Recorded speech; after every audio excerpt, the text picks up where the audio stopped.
Ready. Good morning. मैं doctor VK Singh. मैं आपका संदेश अकादमी की ऑनलाइन कार्यशाला में आपका हार्दिक स्वागत करता हूं। जैसा कि बच्चों आप जानते हो कि मार्च लास्ट से ही लॉकडाउन के कारण हम लोग अपने अपने घरों में कैद हैं, लेकिन लंबे समय तक पठन पाठन से विरत रहने पर आप सभी लोग जो भी कुछ ऑफलाइन में पढ़े होंगे वह जो धीरे धीरे विस्मृत कर रहे होंगे।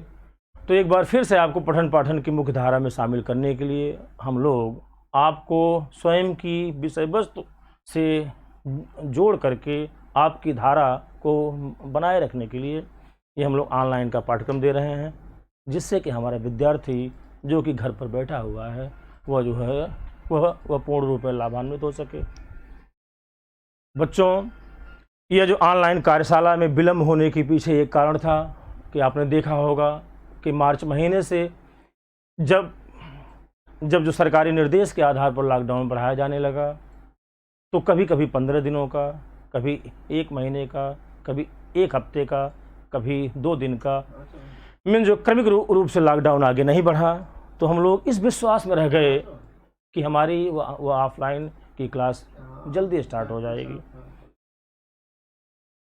ये सब मूल कारण रहे कि हम लोग इस ऑनलाइन की क्लास को शुभारंभ करने में थोड़ा विलम्ब कर गए। लेकिन देर आया दुरुस्त आया। ये जो कार्यशाला आरंभ करने में विलम्ब भले हुई, ये आप जानते हो तकनीकी चीज़ें होती हैं, और तकनीकी बातों का ज्ञान जो कि पहले हम लोगों को जो है वो केवल ऑफलाइन क्लास का केवल ज्ञान था। तो ऑनलाइन क्लासेज में कौन कौन मटेरियल होते हैं, कैसे कैसे टेक्नोलॉजी होती है, कैसे कैसे कैमरे की व्यवस्था होती है, उसका अपना कैसा होता है सेटअप, ये सब कुछ समग्र बातों का एक जो पूर्वाभ्यास बेहद ज़रूरी है। बस आपसे निवेदन है कि जो है इस ऑनलाइन कार्यशाला से आप भली भांति लाभान्वित होने के लिए आपका सहयोग बेहद ज़रूरी है। यहाँ आपको संसाधन अपने जुटाने होंगे। आप अपना मोबाइल जो रिचार्ज कराएंगे, मैं मानता हूँ यह कार्य थोड़ा दुरूह है, इसलिए कि आपका परिवेश ग्रामीण है। आप जिस परिवेश में रहते हैं वहाँ पर अर्थ का एकमात्र स्रोत है वह आपकी ग्रामीण आधारित कृषि व्यवस्था, और इसमें माता पिता, आपके परिजन, आपके परिवार वाले लोग वे एक विचित्र प्रकार के संक्रमण काल में होंगे। और जब आप उनसे कहेंगे पिताजी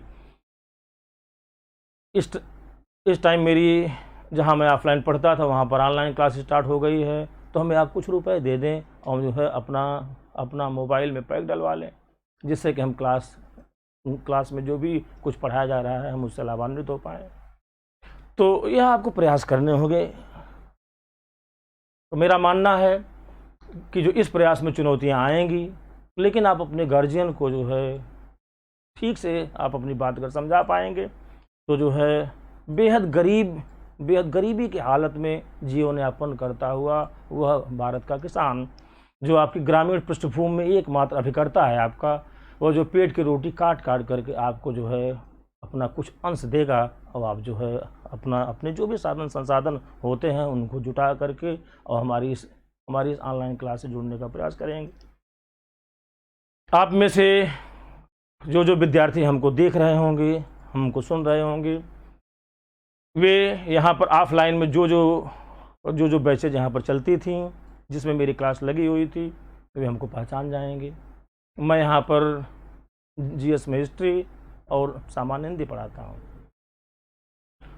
जिस बैच मेरी क्लास लगी हुई है वे बच्चे हमको देख करके हमें तुरंत पहचान जाएंगे, और उससे भिन्न बैचेज जहाँ भी जीएस मेरी क्लास नहीं लगी हुई थी वे भी जब हमको इस ऑनलाइन कार्यशाला के थ्रू जब हमको देखेंगे वो भी हमको पहचान जाएंगे। तो बच्चों, यह जो विलंबना जो आई या आपकी कार्यशाला को आरंभ करने में जो एक विलंब हुआ, हम उसके प्रति आपसे पूर्ण रूप में क्षमा प्रार्थी हैं। लेकिन अब देर नहीं होगी। ज़्यादा से ज़्यादा लगभग हफ्ते भर के बीच में हम लोग ऑनलाइन क्लास के माध्यम से आपसे जुड़ने का प्रयास करेंगे। और जिस रूप में आप जो ऑफलाइन की क्लास पढ़ा करते थे, जहाँ पर रीजनिंग, मैथ, इंग्लिश और जीएस के एक एक पार्ट से आप रूबरू हो रहे थे, वही क्रम आपको जो है ऑनलाइन के थ्रू दिया जाएगा। बस केवल यहाँ पर चेंजेज यही होंगे कि जो है प्रत्यक्ष रूप से आप मेरे समक्ष नहीं होंगे और हम आपके समक्ष नहीं होंगे। बस मेरे आपके बीच में बस एक जो कैमरे की दीवार होगी। लेकिन आप यदि अपने आप को टाइम बाउंड करके, ये हम लोगों का एक एक बैच का या अपना समग्र बैच का लेक्चर्स जो भी जैसे यहाँ पर समायोजित किया जाएगा, वह आप जो समयबद्ध हो करके आप अपने अन्य कार्य को पूरा निपटा करके, आप अपने माता पिता से समय निकाल करके, आप अपने मित्रों परिजनों में ये बात कह करके कि हमें 3 घंटे क्लास पढ़नी है, अब आप बीच में डिस्टर्ब न करिएगा, तो लोग आपको सहयोग ही देंगे। इस समय बच्चों, ये ऑनलाइन क्लास के थ्रू यदि आपका जुड़ाव बना रहा और आप अपने समग्र पाठ्यक्रम का अध्ययन करते रहे, तो यह आप तय मानिए कि जैसे लॉकडाउन की समाप्ति होगी वैसे ही वैकेंसीज की बाढ़ आ जाएगी। और इस पसोपेश वाले परिवेश में जो भी छात्र छात्रा वो अपने पठन पाठन से लगातार संपृक्त होगा, अर्थात जुड़ा हुआ होगा, वही इस लॉकडाउन के बाद होने वाली परीक्षाओं में वह लाभ प्राप्त करेगा। बच्चों, यहाँ पर समस्या केवल एक आएगी कि जैसे ऑफलाइन क्लास होती थी तो वहाँ पर हमारे छात्र छात्रा जो हम लोग उस विषय वस्तु से जुड़ा हुआ लेक्चर्स देते थे, वे कैसे पढ़ रहे हैं, वो हम लोग सुपरविज़न कर लेते थे। लेकिन यहाँ पर आप स्वयं का, हमारा या हमारे द्वारा प्रोवाइड मटेरियल्स, इन सब का केवल और केवल एकमात्र सुपरवाइज़र आप होंगे। अब आप अपनी जीवन शैली को किस प्रकार से डिफाइन करते हो, क्योंकि आप उसके जो अभिकर्ता हो, आपको क्या अच्छा है क्या बुरा है, आपके अपने जीवन का बहुमूल्य समय है, आपको उसका उपयोग किस रूप में करना है, मेरे अनुसार इसकी पूरी जिम्मेदारी केवल आपकी होती है। जैसा कि हम शिक्षकगण वे आपको मार्गदर्शन देते हैं, आपको जो अपना पाठ्यक्रम है, अपना मीन्स प्रतियोगी जो पाठ्यक्रम होता है, वहाँ पर एक एक पार्ट जो हम लोग आपसे डिस्कस करने आएंगे, जिस रूप में ऑफलाइन में किया जाता रहा है, रूप स्वरूप वही रहेगा। बस आपकी दिशा जो कॉम्पिटिटिव हो, आप जो लगातार जो है लेक्चर पढ़ करके लगातार प्रैक्टिस करना। लाइव क्लास रहेगी, तो लाइव क्लास के थ्रू आप क्वेश्चन पुटअप कर सकते हो या अपनी प्रॉब्लम को आप जो शेयर कर सकते हो, जिसका पूरा समाधान करने का प्रयास किया जाएगा। अगर मान लीजिए कुछ कमियां रह भी गई यहाँ से या आपको नोट करने में, तो हम लोग पुनः जब इस लॉकडाउन की दुर्वस्था को पार करके जो हम लोग ऑफलाइन क्लास में हमारी आपकी पुनः जब भेंट होगी, तो वहाँ पर जो कुछ इस ऑनलाइन के थ्रू लिखने, पढ़ने, समझाने या आपके नोट करने में या आपको पेपर हल करने में जो भी कुछ खामियां रह गई होंगी, वो हम लोग पूरी तरह से दूर करने का प्रयास करेंगे। बच्चों, आप मुझे जानते हो, मैं डॉक्टर बीके सिंह, मैं यहाँ पर संदेश एकेडमी में जीएस ग्रुप में हिस्ट्री पढ़ाता हूँ और बीच में मेरा सामान्य हिंदी का पाठ्यक्रम भी यहाँ पर लगाया गया था। जैसा कि मैंने कुछ बैच में सामान्य हिंदी का आरंभ भी किया था। यद्यपि अभी हिंदी का कोर्स मेरा किसी भी बैच में पूर्ण नहीं हो पाया था, किंतु हिस्ट्री का जहाँ तक सवाल है, वह मेरी कुछ बैचेज में पूर्ण हो गई थी, कुछ बैचेज में पूर्ण नहीं हो पाई थी। तो यहाँ पर मैथ, रीजनिंग, इंग्लिश या जीएस के जितने भी पार्ट आप जिस किसी भी बैचेज में पढ़ते थे, वहाँ पर पाठ्यक्रम के आरंभ से लेकर के मध्यक्रम या तो अंत में जहाँ जिस रूप स्वरूप में आप अपना कोर्स आगे बढ़ा पाए थे, यहाँ आपको प्राइमा फेसी में एकदम आरंभ से वे आपके समग्र पाठ्यक्रम पुनः आपको प्रोवाइड कराने के प्रयास किए जाएंगे। ये हम लोगों का प्रयास है कि ताकि हमारा विद्यार्थी जो कि इस समय नज़रबंद है, वो जो नज़रबंद उसे कोई किया नहीं है, बल्कि वो स्वयं में नज़रबंद है और वही ज़रूरत भी है। आप जो मीडिया के थ्रू और हमारे जो है अन्य ये जो बुद्धिजीवी हैं, डॉक्टर्स या हमारे स्वयंसेवी या हमारे समाज सेवी या जो समाज को प्रबुद्ध बनाने का जो एक बीड़ा उठाए हुए हैं, जिनका ये एक मूल मंत्र है कि जो दूरी ही केवल बचाव है। आप जो है लगातार जहाँ भी रहें बहुत ज़्यादा भीड़ में न जाएं, जब जाएं तो मास्क पहने रहें। आप जो है जो भी इसके मानक हैं, जो इसकी बचाव के साधन हैं, आप उसका बखूबी पालन करते रहें। तो आज हम आपको जो भारतीय इतिहास पढ़ाते हैं उसका जो पहला चैप्टर मेरा होता है, हम वहीं से बात अपनी आरंभ करने जा रहे हैं। जो छात्र छात्रा जो मेरा पाठ्यक्रम पढ़े हैं वे अपना प्रथम अध्याय जो हम पढ़ाते हैं उसको अपना रिवाइज कर लेंगे। जो छात्र उसे नहीं पढ़ा हुआ है वह जो प्रथम बार पढ़ेगा तो वह विशेष रूप से ध्यान देगा। तो इस परिवेश में हम अपने विषय का अर्थात भारतीय इतिहास का पहला अध्याय आपके समक्ष प्रस्तुत करने जा रहे हैं। सर्वप्रथम मैं इस चैप्टर की जो आउटलाइन बनाता हूं और आप मेरे पढ़ाने की शैली से परिचित हैं।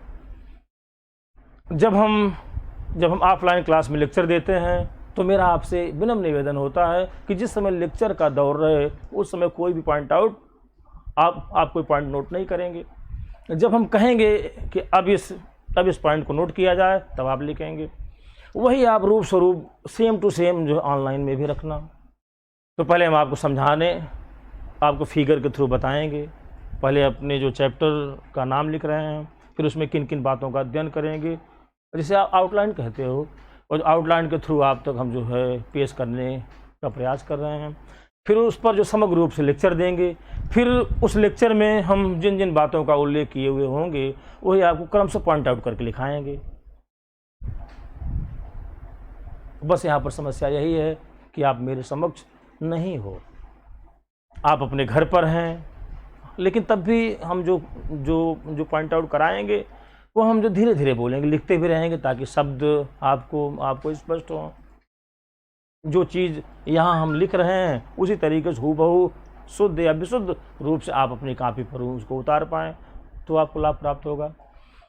ये जो चैप्टर पढ़ाने के बाद इसमें नंबर ऑफ क्वेश्चंस परीक्षाओं में कैसे कैसे बनते हैं, परीक्षा की टैक्टिस, उन क्वेश्चन को हल करने की क्या होनी चाहिए, उसी अभ्यास प्रश्न के दौरान हम उन बातों का भी जिक्र करेंगे। तो हम लोग चलते हैं, जो अपना पहला पाठ्यक्रम लोग पढ़ते हैं उसकी बात करें। आप नोट करिएगा।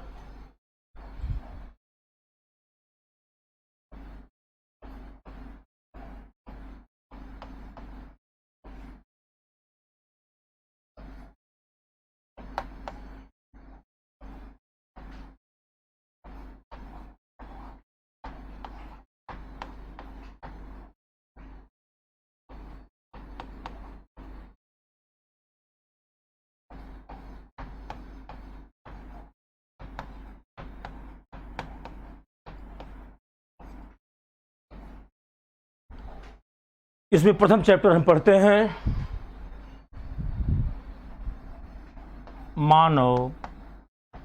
मानव का उद्विकास।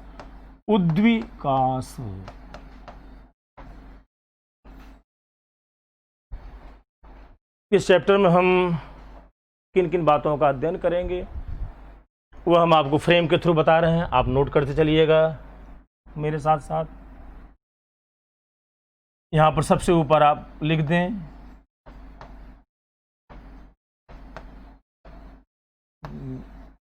कपिमानव, या इसे कहते हैं आदिमानव, कपिमानव या आदिमानव।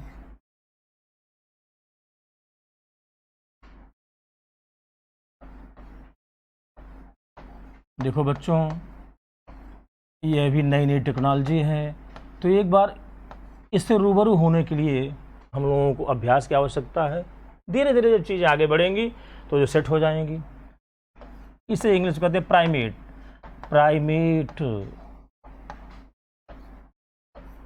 ये जो विकास की अवस्था को हम जो आरेखी ढंग से हम इसे निरूपित करने का प्रयास कर रहे हैं, आप मेरे साथ लिखते रहिएगा। यहाँ हम इस तरह से फ्रेम बना रहे हैं। जिसमें कि पहला मानव यहाँ पर हम डिनोट कर रहे हैं रामापिथेकस मानव, रामापिथेकस मानव। इसमें आप हिंदी इंग्लिश दोनों लिखिएगा, रामापिथेकस ह्यूमन। अभी हम इस चैप्टर के जो आरेखी निरूपण के थ्रू जो सिंबल जहाँ बना रहे हैं आप मेरे साथ वैसे अपने कॉपी पर बनाते रहिएगा। यहाँ पर एक एरो बनाकर नीचे आप कट कर दीजिए। ऐसा हम क्यों कर रहे हैं अभी आपको बात हम पूरी समझाते हैं। इधर जो दूसरे नंबर पर बनाइए, यहाँ आप लिखिए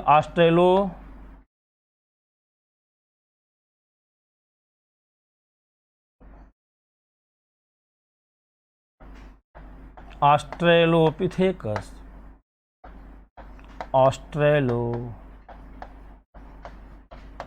ऑस्ट्रेलोपिथेकस। ये तो इसका वंश हो गया और इसकी जात होती है अफ्रीकेनस, ऑस्ट्रेलोपिथेकस अफ्रीकेनस। ये जो विज्ञान के शब्द हैं तो इसे आप हिंदी इंग्लिश दोनों में लिखिएगा। ऑस्ट्रेलो AUSTRALOPITHECUS,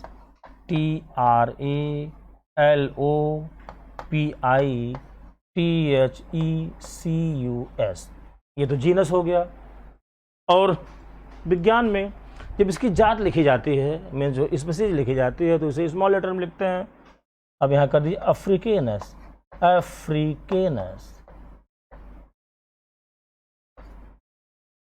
अफ्रीकेनस। इसके बाद विकास की अवस्था, फिर आगे का जो मानव होता है, यहाँ पर थोड़ा हम इरेज करेंगे तो आपको जगह मिलेगी। तो इस वजह से हम इन सब बातों को जो ऊपर डिनोट किए हैं इसे हम इरेज कर दे रहे हैं ताकि आपके पास देखने के लिए पर्याप्त यहाँ पर जगह रहे। यहाँ पर तीसरे नंबर पर आता है, नंबर 3 लिखिएगा। यहाँ लिखिए पिथोकैंथ्रोपस, पिथोकैंथ्रोपस शब्द पर ध्यान दीजिएगा। पिथोकैंथ्रोपस मानव। इंग्लिश वर्जन इसका ब्रैकेट में PITHOCANTHROPUS,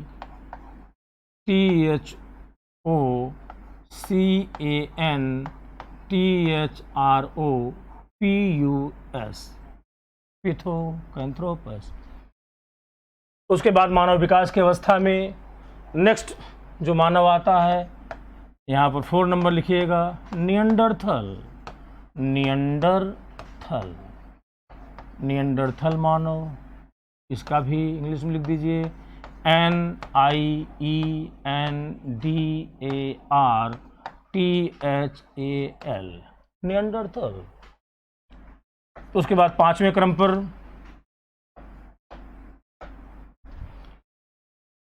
ये जो मानव होता है वह है क्रोमैग्नन। इसको भी लिख लीजिए ब्रैकेट में CHROMAGNAN,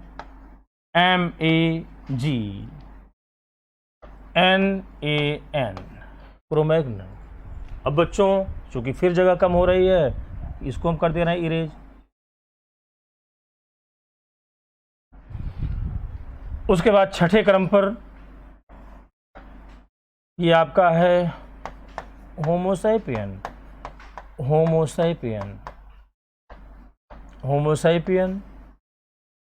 ये तो वंश का नाम हो गया और इसकी जाति होती है सेपियन। ध्यान दीजिएगा, यहाँ पर सैपियन है, यहाँ पर सेपियन है।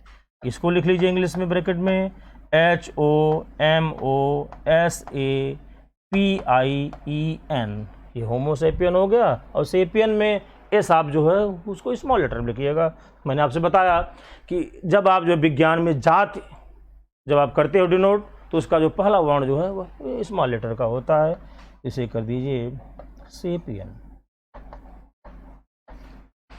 ये तो हमने ये मानव विकास की अवस्था का जो है आरेखी निरूपण किया। अब इन्हीं एक एक बिंदुओं पर मैं आपको लेक्चर के थ्रू जो समझाने जा रहा हूँ, आप ध्यान से सुनिएगा, लिखिएगा नहीं। जब तक हम कहें ना तब तक आप पॉइंट आउट नहीं करेंगे। खूब ध्यान से सुनिए। इसे पूरा इरेज कर दे रहे हैं ताकि हमारे पास जगह हो जाए। हमें अपनी पढ़ाई जो घबरा कर नहीं करनी है, चाहे ऑनलाइन हो चाहे ऑफलाइन हो, लाइन चाहे जी हो चाहे ऑन हो चाहे ऑफ हो, हमें लाइन में रहना है बस। लाइन मतलब पठन पाठन की मुख्य धारा में रहना है। जब आप चीज़ों को पहले आउटलाइन करते हो तो वहाँ पर पहले आप लेक्चर के थ्रू उन बातों को जान लो। जब आप जो है ज्ञान चक्षु पूरी तरह से खोल करके चीज़ों को आप सुनते हो, पहले पूरा कॉन्सेप्ट सुन लेते हो, तो वहाँ पर तथ्यात्मक बातों का जब आप करोगे उल्लेख, तो जो तथ्य जो है कॉन्सेप्ट में मर्ज जब करेगा तो हमारी मेमोरी का निर्माण करता है। तो पहले आप बात को ध्यान सुनिएगा। आज से लगभग, हम आपको फिर याद दिला दें, लिखिएगा नहीं, हम लिख रहे हैं इसलिए ताकि बातों को आपको समझा पाएं। आज से लगभग 3.5 करोड़ वर्ष पूर्व, बहुत पहले की बात है बच्चों, आज से लगभग 3.5 करोड़ वर्ष पूर्व, ये जो महाद्वीप है आपका जो है अफ्रीका, लिखिए आज से लगभग 3.5 करोड़ वर्ष पूर्व अफ्रीका, सॉरी लिखिएगा नहीं, सुनिए, आज से लगभग 3.5 करोड़ वर्ष पूर्व अफ्रीका के उष्णकटिबंधीय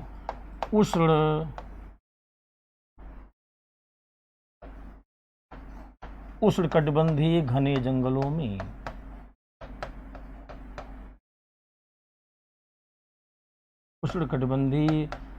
जंगलों में अभी बच्चों आदत नहीं है तो थोड़ा सा लेखनी में कुछ खामियां रह जाएंगी, तो इसलिए लेक्चर में थोड़ा विलंब होगा, आप इस बात को समझ सकते हो।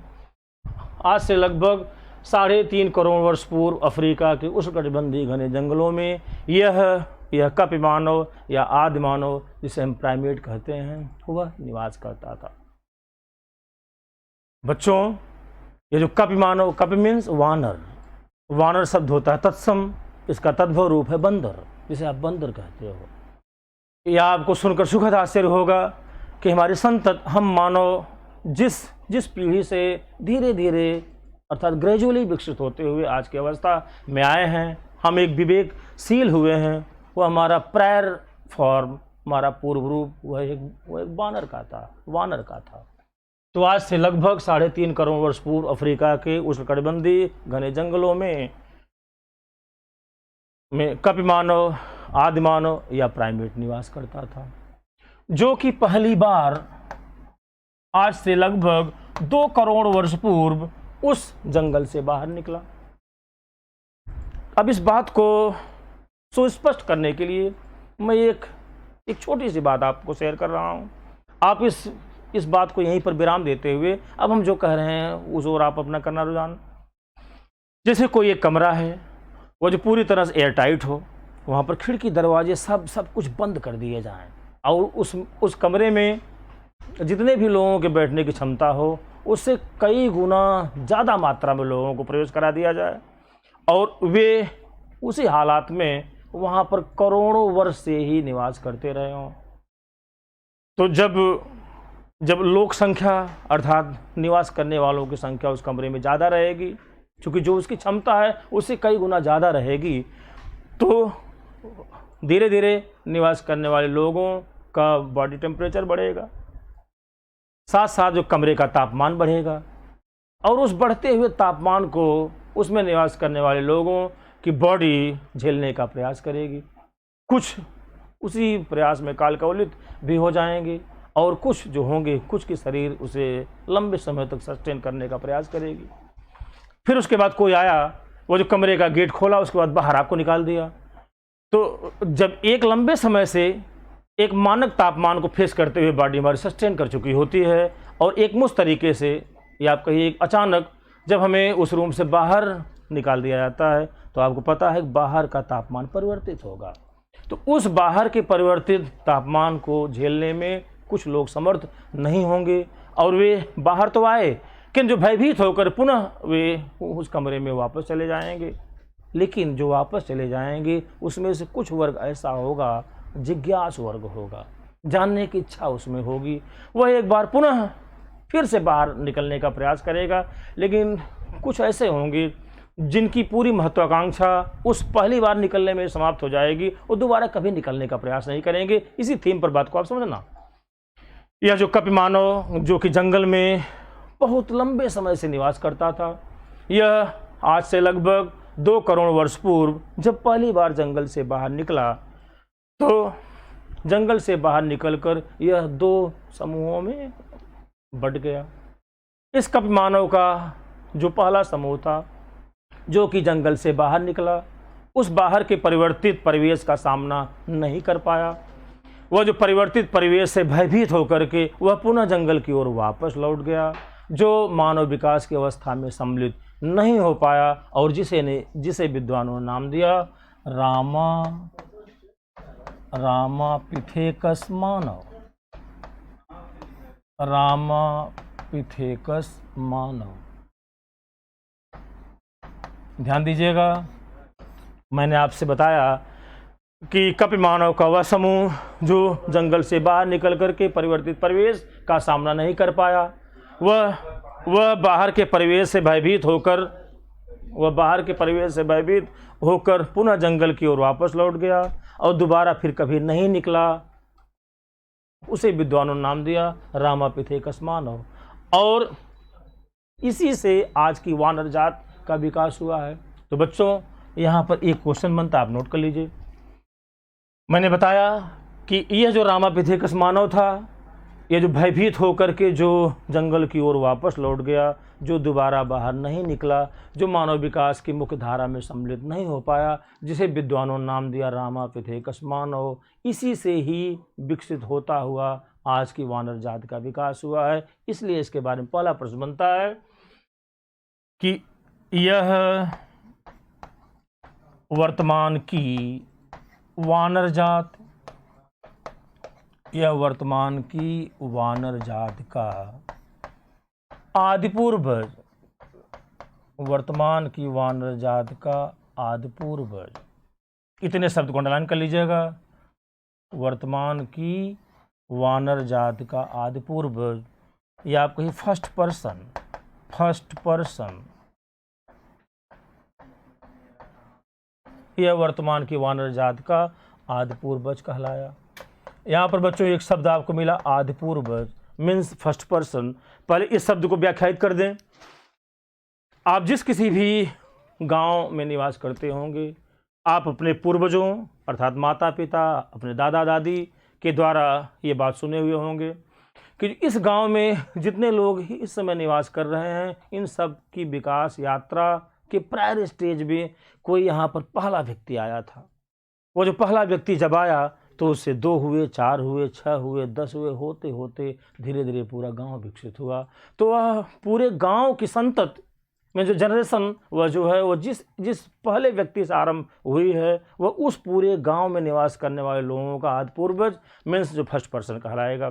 तो आपसे जब प्रश्न पूछा जाए कि जो वर्तमान की वानर जात जो है, यह कहाँ से, किस स्रोत से विकसित हुई, वहाँ पर फर्स्ट पर्सन कौन था, तो आंसर आप दीजिएगा रामापिथेकस मानव। तो एकदम सेट करके क्वेश्चन जेहन में रख लीजिए। जब आपसे प्रश्न पूछा जाए वर्तमान की वानर जात का आदि पूर्वज कौन था, तो आपका आंसर होगा रामापिथेकस मानव। फिर उसके बाद हम आते हैं, अभी मैंने आपसे जिक्र किया कि मानव विकास की अवस्था में वह मानव का समूह जो जंगल से बाहर निकल करके बाहर के बदलते हुए परिवेश को फेस नहीं कर पाया, वह जो डर करके या भयभीत होकर के पुनः जंगल की ओर वापस लौट गया, जो मानव विकास की अवस्था में सम्मिलित नहीं हो पाया, जिसे विद्वानों ने नाम दिया रामापिथेकस मानव, जो कि आज की वानर जात का आदि पूर्वज या आपके फर्स्ट पर्सन कहलाया। इसी मैंने कहा था कि मानव विकास का दूसरा समूह जो कि जंगल से बाहर निकल करके परिवर्तित परिवेश का सामना किया, में जो दुस्साहसी था, वह एक लंबे समय से उस जंगल में निवास करते हुए उसके अंदर जानने की इच्छा हो गई थी कि हम भी जरा देखें कि बाहर का परिवेश कैसा है। वह जब बाहर निकला तो वह जो परिवर्तित परिवेश को फेस करने लगा, वह दूर दराज के क्षेत्रों तक जाने लगा और वही मानव विकास की मुख्य धारा में शामिल हुआ, जिसे विद्वानों ने नाम दिया, आप नोट करिएगा, नाम दिया था विद्वानों ने ऑस्ट्रेलोपिथेकस। वही हमने दूसरा वाला जो नाम लिखा था ऑस्ट्रेलोपिथेकस अफ्रीकेनस, ऑस्ट्रेलोपिथेकस अफ्रीकेनस। बच्चों शब्द को एकदम देख करके सुस्पष्ट तरीके से एकदम पूरा कंफर्म जवाब हो जाइएगा तो ही लिखिएगा, हम बार बार लिखते रहेंगे। ऑस्ट्रेलोपिथेकस अफ्रीकेनस, एक बार आपने लिखा था, पुनः आप लिख रहे हो, गलतियां आप करते रहे ऑफलाइन में, इसलिए विशेष ध्यान दे रहे हैं। तो यह जो ऑस्ट्रेलोपिथेकस अफ्रीकेनस था, जो कि जंगल से बाहर निकल करके मानव विकास की अवस्था में सम्मिलित हुआ, इसी से विकसित होता हुआ आज का मानव, जिसका वैज्ञानिक नाम होमो सैपियन सेपियन है, उसका विकास हुआ। तो बच्चों, यहाँ पर प्रश्न कैसे बनेगा परीक्षा में? प्रश्न बनेगा कि आज का मानव में जो वर्तमान मानव, या जिसे आप कहिए होमो सैपियन सेपियन का आदि पूर्वज कौन था? तो आंसर होगा ऑस्ट्रेलोपिथेकस अफ्रीकेनस। यहाँ पर शब्द आदि पूर्वज को ध्यान दीजिएगा। आदि पूर्वज का मतलब कि वह फर्स्ट पर्सन जिससे उस पूरी स्रोत का विकास हुआ है, मीन्स वह जड़ जहाँ से प्रायर स्टेज को प्राप्त की, जहाँ से आरंभ हुआ, उसका मूल स्रोत कौन था, वह उसका आदि पूर्वज कहलाएगा। तो चूंकि आज का मानव, जिसका वैज्ञानिक नाम होमो सैपियन सेपियन है, उसकी विकास की अवस्था की प्रायर स्टेज थी ऑस्ट्रेलोपिथेकस अफ्रीकेनस, तो इसलिए ऑस्ट्रेलोपिथेकस अफ्रीकेनस आज का मानव अर्थात होमो सैपियन का आदि पूर्वज कहलाया। उसके बाद जो हमने आरेख बनाया हुआ था, चित्र पर आप गौर करिएगा, वहाँ पर मानव विकास की अगली अवस्था में आपने नाम लिखा हुआ है। नेक्स्ट मानव है पिथोकैंथ्रोपस। आप अपनी कॉपी देखिएगा, पिथोकैंथ्रोपस। बच्चों गलत न लिखिएगा, लगातार बोर्ड पर ध्यान रख के रहिए। पिथोकैंथ्रोपस, इसी को विद्वानों ने एक अन्य नाम से डिनोट किया है, या इसे कहते हैं इरेक्टस। इरेक्टस, पिथोकैंथ्रोपस और इरेक्टस। इसके बारे में परीक्षा में दो प्रश्न बनते हैं। पहले आप कॉन्सेप्ट सुनिए। यह जो ऑस्ट्रेलोपिथेकस अफ्रीकेनस जो जंगल से बाहर निकला, वह विश्व के भिन्न भिन्न देशों, भिन्न भिन्न क्षेत्रों तक भ्रमण करने लगा, अर्थात संचरणशील हुआ। और जो चाइना के घास के मैदानों तक पहुंच गया, अन्य क्षेत्रों में दूर दराज तक पहुंच गया। तो यहाँ पर क्वेश्चन बनता है कि मानव विकास की अवस्था में वह पहला मानव कौन था, जिसका पहली बार सबसे अधिक क्षेत्रों पर भौगोलिक विस्तार हुआ था? तो कॉन्सेप्ट आंसर क्या होगा? पिथोकैंथ्रोपस वह पहला मानव था जिसका पहली बार विश्व के भिन्न भिन्न क्षेत्रों तक भौगोलिक विस्तार हुआ था। ये तो एक क्वेश्चन हो गया इसके बारे में, अभी जो हमने बताया। फिर यहाँ पर एक हमने शब्दावली लिखी है, इरेक्टस। जो लोग विज्ञान पढ़े होंगे, वहाँ पर बॉटनी पढ़े होंगे, और बॉटनी में एक शब्द होता है, एक सेकंड जरा इसको हम जगह बना लें। ये हम आपसे लगातार कहते रहेंगे जगह बना लें, ताकि आप कंफ्यूज न करें क्यों यहाँ पर साफ कर रहा है, क्यों मिटा रहा है, क्यों इरेज कर रहा है। बॉटनी में एक टर्म होता है इरेक्ट। इरेक्ट, ये जो लैटिन वर्ड है, जिसका हिंदी में अर्थ होता है सीधे खड़े होना। सीधे खड़े होना। चूंकि बच्चों देखो, मानव विकास की अवस्था में पिथोकैंथ्रोपस वह पहला मानव था जो पहली बार सीधे खड़े होकर चलना आरंभ किया था। यहीं पर रुक जाइए, शब्द को डिनोट कर दें। जब हम किसी कार्य की पहली बार शुरुआत करते हैं तो वहाँ पर शब्द लिखते हैं आरंभ। बच्चों, आरंभ आप ऐसे लिखेंगे, आप बीच में आधा माना ही लिखेंगे, यहाँ पर अनुस्वार लगाएंगे, आरंभ। जब हम किसी कार्य की पहली बार शुरुआत करते हैं, शब्द वहाँ पर लिखा जाता है आरंभ। बीच में मान लो किसी कारणवश रुके, 1 घंटा, 2 घंटा, 1 दिन, 2 दिन, 2 महीना, 3 महीना का विराम हुआ, फिर से जब उस कार्य को हम शुरू किए तो वहाँ पर शब्द होता है प्रारंभ। तो बच्चों, कहाँ पर शब्द रहेगा आरंभ, कहाँ पर रहेगा प्रारंभ, इन सब पर विशेष रूप से ध्यान दीजिएगा, क्योंकि हमारी लेखनी ही हमारी पढ़ाई, हमारी तैयारी में धार लाती है। तो मैंने बताया कि मानव विकास की अवस्था में पिथोकैंथ्रोपस वह पहला ऐसा मानव था जो कि पहली बार सीधे खड़े होकर चलना आरंभ किया था, इसलिए विद्वानों ने इसे नाम दिया था इरेक्टस। अब वही शब्द जो है इरेक्ट, उसी से बन गया इरेक्टस ह्यूमन। ये क्या है, चाहे कहिए इरेक्टस या और पिथोकैंथ्रोपस, दोनों सेम है।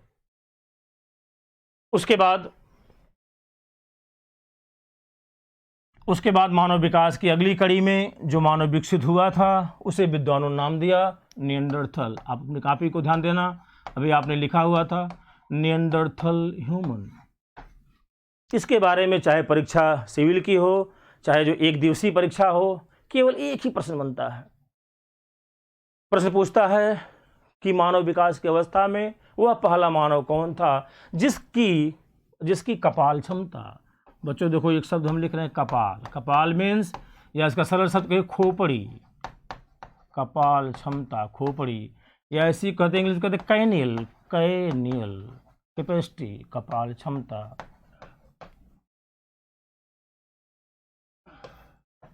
कपाल क्षमता। आप जो प्रश्न पर ध्यान दीजिए, मानव विकास की अवस्था में निएंडरथल वह पहला मानव था जिसकी कपाल या खोपड़ी की क्षमता लगभग आधुनिक मानव अर्थात होमो सैपियन के समान विकसित थी।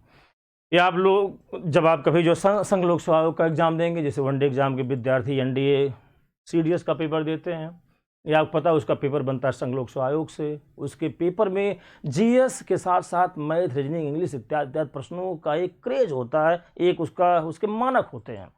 वहाँ पर जो सतही तैयारी प्रकार के विद्यार्थी वहाँ पर टिक नहीं पाएंगे। वहाँ पर आपको जो कॉन्सेप्ट, फैक्ट अर्थात जो भी उस विषय वस्तु से जुड़ी हुई जितनी खास बातें होती हैं, सब पर यदि आपका पॉइंट ऑफ व्यू पूरी तरह से अगर विकसित रहेगा तभी आप वहाँ पर क्वेश्चन कर पाओगे, और नहीं तो वह पेपर आपको जो है उस पेपर में वह क्वेश्चन भूत प्रकार का दिखाई देगा, डर जाओगे, भयभीत हो जाओगे, फिर आप दोबारा उस रेंज का पेपर देने का प्रयास या मादा या कहीं जज्बा वो आपके भीतर कभी नहीं आ पाएगा। तो मैं कह रहा था, फिर से एक बात दोहरा रहा हूँ बच्चों, जब तक आपका आई कांटेक्ट यह नहीं कहता कि आप बात को पूरी तरह समझ गए, मेरी आदत है कि हम बार बार उसी बात कहते रहते हैं। इसी आधार पर ऑफलाइन क्लास में आप देखे होंगे, मैं ऑन स्पॉट अगर किसी भी छात्र छात्रा से अगर कोई क्वेश्चन पूछ दिया, अगर वह उसको पूरी तरह ना बता पाए तो वहाँ पर अपने शब्दों में, टूटे फूटे शब्दों में उस प्रश्न का आंसर देने का प्रयास करिए। अगर वो नहीं करता है तो मैं एकदम गुस्से से सराबोर हो जाता हूँ। यही हाल हमारी आपकी ऑनलाइन में भी रहेगी, चूँकि ऑनलाइन में आप रहते हुए कभी न कभी तो ऑफलाइन होगे, कि जीवन भर ऑनलाइन ही रहोगे नहीं। ऑन आपका कोई यहाँ पर द्वंद्व नहीं, there is no any confliction between online and offline. बस यहाँ पर यह है कि हमारी लाइन सही होनी चाहिए। लाइन क्या होनी चाहिए? प्रतियोगी होनी चाहिए। प्रतियोगी परीक्षा में कौन कौन से मानक हैं, बस वही पर लाइनबद्ध हो जाए। लाइन क्या है? मीन्स पंक्ति। ऑनलाइन ऑफलाइन मीन जो है पंक्तिबद्ध होना, बस पंक्तिबद्धता पर हम बात कर रहे हैं, बस चाहे आप ऑन हो चाहे ऑफ हो। तो यहाँ पर मैंने बताया कि मानव विकास की अवस्था में निएंडरथल वह पहला मानव था जिसकी कपाल या खोपड़ी की क्षमता लगभग आधुनिक मानव अर्थात होमो सैपियन के समान विकसित थी। इसके बाद मैंने मानव विकास की अवस्था में जो नाम लिखा है वह है क्रो-मैग्नन। आप देखिएगा काफ़ी, क्रो-मैग्नन। इसके बारे में बच्चों एक प्रश्न बनता है कि यह जो मानव है निएंडरथल, अंतिम मानव जो आधुनिक मानव होमो सैपियन है, निएंडरथल और होमो सैपियन की बीच की अवस्था में जो मानव विकसित हुआ था उसे विद्वानों ने किस नाम से संबोधित किया? आंसर होता है क्रो-मैग्नन। मीन्स इसको आप कैसे लिखोगे कि मानव विकास की अवस्था में निएंडरथल और होमो सैपियन के मध्य क्रम में जो मानव विकसित हुआ था उसे विद्वानों ने नाम दिया क्रो-मैग्नन। एट लास्ट में फिर नाम आता है होमो सैपियन। आपने पूरा लिखा हुआ इसलिए यहाँ पर हम जो शॉर्ट कर दे रहे हैं, होमो सैपियन सेपियन, जिसका विकास लगभग 30,000 ईसा पूर्व, लगभग 30,000 ईसा पूर्व में युग जो था वह था प्लीस्टोसीन।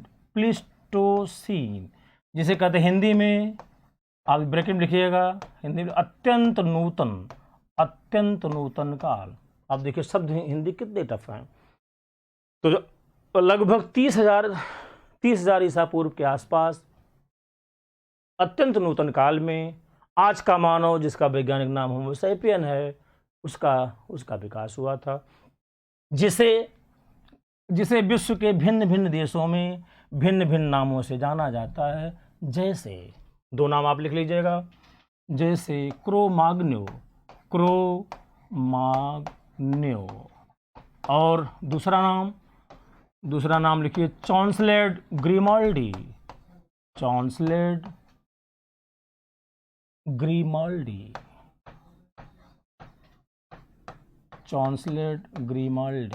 अब यहाँ पर लिख दीजिए आर्य। यहीं पर बच्चों आपको हम बता दें, जैसा कि ऑफलाइन क्लास में बताते हैं, दो शब्द आदि एक शब्द है और एक शब्द है इत्यादि। इनका प्रयोग कहाँ कहाँ हम करते हैं? जब किसी विषय वस्तु से जुड़ी हुई बातों को डिटेल करते समय हम वहाँ पर फॉर एग्जाम्पल के रूप में एग्जाम्पल 2 केवल पेश करें। जब उदाहरण केवल 2 पेश किए जाते हैं तब उसके बाद आदि का प्रयोग होता है। यदि हम 2 से ज़्यादा उदाहरण वहाँ पर डिनोट कर रहे हैं तो वहाँ पर इत्यादि का प्रयोग किया जाना चाहिए। ये हिंदी में रूल है। ये तो बात हो गई हमने जो आपसे जो चित्र बनाया था वहाँ तक। अब इसमें 2 प्रश्न और बनते हैं, वो भी आप लिख लीजिए।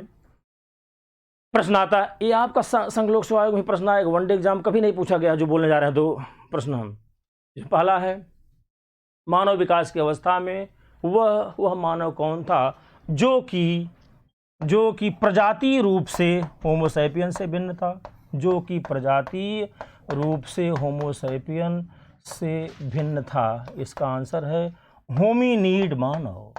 होमिनीड मानव। यह जो संघ लोक सेवा आयोग में अब तक केवल 2 बार केवल पूछा गया है। एक लास्ट प्रश्न और आप नोट कर लीजिए। कभी कभी प्रश्न पूछता है कि मानव विकास की अवस्था में जो आज का मानव होमो सैपियन, इस होमो सैपियन के विकसित होने के तुरंत पूर्व अर्थात पहले कौन सा मानव विकसित हुआ था? वही जो हमने आपको नाम लिखा था, क्रोमाग्नो। फिर क्वेश्चन सुनिएगा। मानव विकास की अवस्था में जो आधुनिक मानव है जिसका वैज्ञानिक नाम होमो सैपियन सेपियन है, प्रश्न पूछता है कि होमो सैपियन सेपियन के विकास के पूर्व मानव विकास की अवस्था में कौन मानव विकसित हुआ था? उसका आंसर है क्रोमाग्नो ह्यूमन। बच्चों, ये हमने मानव विकास की अवस्था में जो हमने अपना लेक्चर आरंभ किया, उसमें सबसे ऊपर हमने एक शब्द लिखा था, आप ध्यान दिए होंगे। नहीं ध्यान दिए हैं पुनः एक बार आपको हम उस तरफ ले चल रहे हैं केवल उसी शब्द को बताने के लिए। हमने शब्द लिखा था उद्विकास। और आप जानते हैं कि एक शब्द होता है विकास। इन दोनों शब्दों का प्रयोग कहाँ कहाँ पर हम करेंगे? विकास में जो डेवलपमेंट, उद्विकास अर्थात इवोल्यूशन। जब हम कहते हैं विकास तो वहाँ पर चाहे हम जो है किसी भी रूप में बताएं, चाहे पहले जो आरंभ हुआ वहाँ से बताएं, बीच से बताएं, लास्ट से बताएं, मतलब क्रमबद्धता वहाँ पर नहीं रहती। लेकिन उद्विकास का जिक्र जब हम करेंगे तो वहाँ पर विकास की जो क्रमबद्धता को जो उद्विकास कहा जाता है, मतलब क्रमबद्ध विकास, that is called evolution. Means का successive development is called as evolution. तो जो क्रमबद्ध विकास कहलाता है उद्विकास। चूँकि आप प्रायर स्टेज से और कप मानव और जो किस किस रूप में वह विकसित होता हुआ धीरे धीरे अपनी जीवन यात्रा को आगे बढ़ाते हुए वह किस रूप में आज के मानव अर्थात होमो सैपियन के रूप में विकसित हुआ। जब इस यात्रा में आप जो क्रमबद्ध तरीके से चलते हो तो वहाँ पर शब्द हम डिनोट करते हैं उद्विकास अर्थात इवोल्यूशन। तो मैंने पहला ये अपना चैप्टर, ये जो मानव का विकास या जो उद्विकास, मैंने क्यों आपसे जिक्र किया? क्योंकि मानव नहीं होता, मानव अगर जंगल से बाहर नहीं निकला होता बच्चों, तो ये सबसे बड़ा परिणाम क्या होता? मेरी आपकी मुलाकात नहीं होती। मानव जंगलों में ही रह जाता, गजब का जीवन होता। क्यों? एकदम आनंदातिरेक हो जाते हम लोग, भाई भतीजा, निहित स्वार्थ, जात पात, वर्ण, गोत्र, अर्थ, विज्ञान, शिक्षा, साहित्य, कल्चर इत्यादि इत्यादि का एक जो बोझ जो जीवन पर्यंत हमें मिल जाता है वो हमें नहीं मिलता। लेकिन नहीं अगर मिलता तो हम मानव नहीं कहलाते, तो क्या कहलाते? वानर कहलाते। जैसा कि आज के वानर हैं और आज के मानव हैं, तो आप जो वानर और मानव में अंतर आप समझ गए होंगे। ये हमारी पीढ़ी विकसित होते होते जो आज का जो आधुनिक मानव है, जो होमो सैपियन के रूप में विकास अवस्था को परिपूर्ण किया, उसकी प्रायर स्टेज कैसे कैसे रही, इन सभी बातों का हमने क्रमबद्ध तरीके से आपसे जिक्र किया। जो हमने 6-7 प्रश्न आपको लिखवाया, जो डिनोट करवाया, उन्हीं पर आप ध्यान दीजिएगा। लेकिन यह जो है 6-7 फैक्ट्स को याद करने के लिए आपके जेहन में यह पूरा समग्र समग्र इसका कॉन्सेप्ट वो जरूर होना चाहिए। जब कॉन्सेप्ट होगा तभी आपको तथ्य लंबे समय तक याद रहेंगे। यह जो संदेश में आज मेरी पहली क्लास थी, तो मैंने आपसे रूबरू होने का प्रयास किया। और इस अपने जो मेरा इतिहास पाठ्यक्रम है उसका प्रथम अध्याय मानव के विकास पर हमने आपसे चर्चा की, और वहाँ पर कुछ हमने क्वेश्चन आपको नोट कराए। आशा है कि आप इसको नोट कर लिए होंगे। इसको आप पेपर में तलाशिएगा, आप इसकी प्रैक्टिस करिएगा। बस यहीं पर हम अपनी वाणी को विराम देते हैं। जय हिंद। बंद करो बच्चा, कुछ सही रहा?